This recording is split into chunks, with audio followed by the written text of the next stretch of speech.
Istorya ng pag-asa, pagsusulong ng karapatan ng mga kababaihan, pangangalaga sa kalikasan.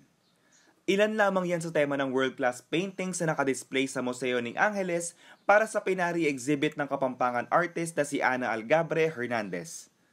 Ang pinanari ay Kapampangan word sa salitang baghari o rainbow. Gaya ng makulay na baghari, maganda rin ang hangarin ni Algabre kung bakit inorganisa niya ang naturang exhibit.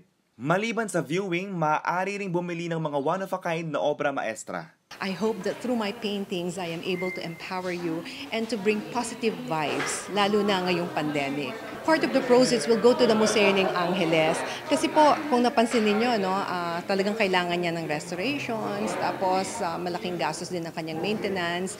Ayon sa pamunuan ng Museo ng Angeles, malaking tulong ang pinanari exhibit upang mapangalagaan ang istruktura ng museo.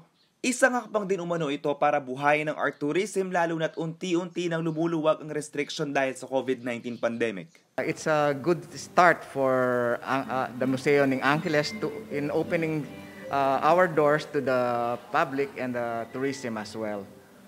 Hanggang ngayong July 12 na lamang ang last day ng exhibit, subalit maaari pa ring bisitahin ng museo para makita ang iba't ibang Kapampangan artworks at artifacts na sumasalamin sa kultura ng ating mga kabalin. JM De Jesus, CLTV News.